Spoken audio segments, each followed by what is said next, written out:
मेरे प्यारे देशवासियों, जन भागीदारी की शक्ति से बड़े बड़े संकटों का मुकाबला किया जा सकता है। मैं आपको एक ऑडियो सुनाता हूं। इस ऑडियो में आपको उस संकट की भयावहता का अंदाजा लगेगा। वो संकट कितना बड़ा था, पहले वो सुनिए, समझिए।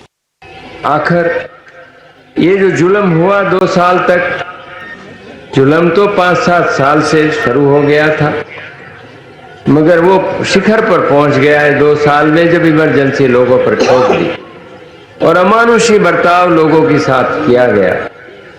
लोगों के स्वतंत्रता के हक छीन लिए गए, अखबारों को कोई स्वतंत्रता न रही, न्यायालय बिल्कुल निर्बल बना दिए गए और जिस ढंग से 1 लाख से ज्यादा लोगों को जेल में बंद कर दिए और फिर अपने मनमानी राज की ओर से होती रही, उसकी मिसाल दुनिया के इतिहास में भी मिलना मुश्किल है।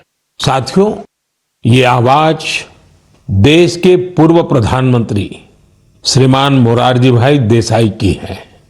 उन्होंने संक्षेप में लेकिन बहुत ही स्पष्ट तरीके से इमरजेंसी के बारे में बताया।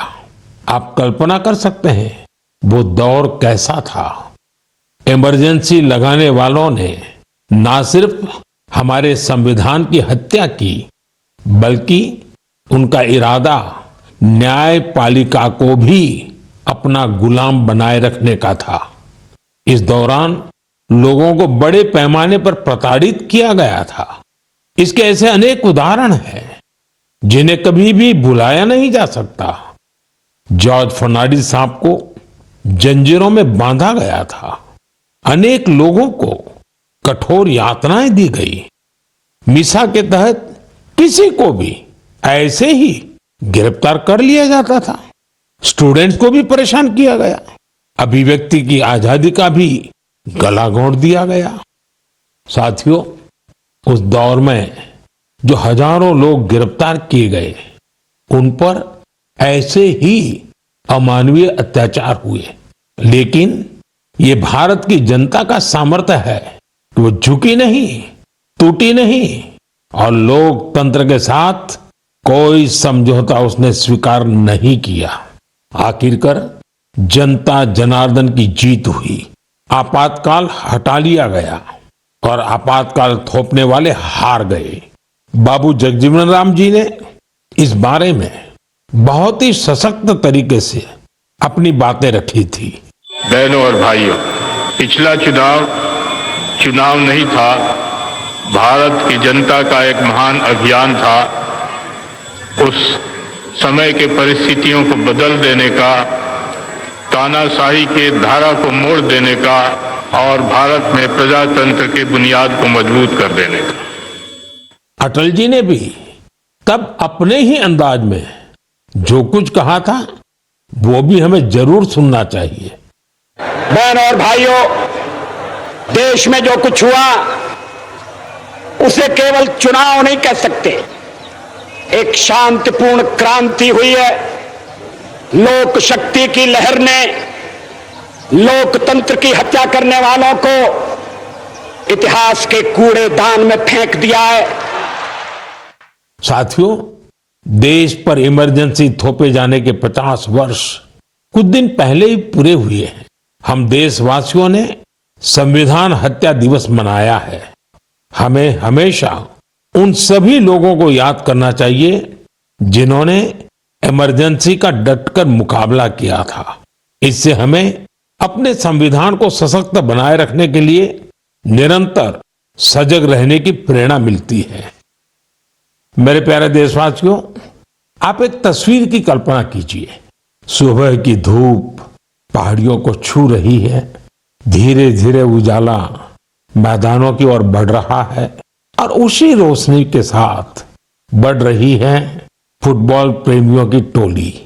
सीटी बजती है और कुछ ही पलों में मैदान तालियों और नारों से गूंज उठता है। हर पास, हर गोल के साथ लोगों का उत्साह बढ़ रहा है। आप सोच रहे होंगे कि कौन सी खूबसूरत दुनिया है। साथियों, ये तस्वीर असम के एक प्रमुख क्षेत्र बोडोलैंड की वास्तविकता है। बोडोलैंड आज अपने एक नए रूप के साथ देश के सामने खड़ा है। यहाँ के युवाओं में जो ऊर्जा है, जो आत्मविश्वास है, वो फुटबॉल के मैदान में सबसे ज्यादा दिखता है। बोडो टेरिटोरियल एरिया में बोडोलैंड कैंप कप का आयोजन हो रहा है।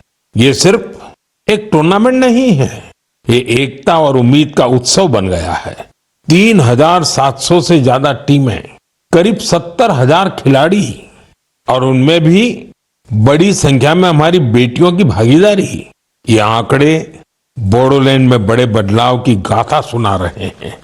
बोडोलैंड अब देश के खेल नक्शे पर, स्पोर्ट्स के मैप पर अपनी चमक और बढ़ा रहा है। साथियों, एक समय था जब संघर्ष ही यहाँ की पहचान थी। तब यहाँ के युवाओं के लिए रास्ते सीमित थे, लेकिन आज उनकी आंखों में नए सपने हैं और दिलों में आत्मनिर्भरता का हौसला है। यहाँ से निकले फुटबॉल खिलाड़ी अब बड़े स्तर पर अपनी पहचान बना रहे हैं। हालीचरण नारजारी, दुर्गा बोरो, अपूर्वा नारजारी, मनबीर बसुमतारी, ये सिर्फ फुटबॉल खिलाड़ियों के नाम नहीं है, ये उस नई पीढ़ी की पहचान है जिन्होंने बोडोलैंड को मैदान से राष्ट्रीय मंच तक पहुंचाया। इनमें से कई ने सीमित संसाधनों में अभ्यास किया, कई ने कठिन परिस्थितियों में अपने रास्ते बनाए और आज इनका नाम लेकर देश के कितने ही नन्हे बच्चे अपने सपनों की शुरुआत करते हैं। साथियों, अगर हमें अपने सामर्थ्य का विस्तार करना है तो सबसे पहले हमें अपनी फिटनेस और वेलबीइंग पर ध्यान देना होगा। वैसे साथियों, फिटनेस के लिए, ओबेसिटी कम करने के लिए मेरा एक सुझाव आपको याद है ना? खाने में 10% तेल कम करो, मोटापा घटाओ। जब आप फिट होंगे तो जीवन में और ज्यादा सुपर हिट होंगे। मेरे प्यारे देशवासियों, हमारा भारत जिस तरह अपनी क्षेत्रीय, भाषाई और सांस्कृतिक विविधता के लिए जाना जाता है, उसी तरह कला, शिल्प और कौशल की विविधता भी हमारे देश की एक बड़ी खूबी है। आप जिस क्षेत्र में जाएंगे वहां की कुछ न कुछ खास और लोकल चीज के बारे में आपको पता चलेगा। हम अक्सर मन की बात में देश के ऐसे यूनिक प्रोडक्ट्स के बारे में बात करते हैं,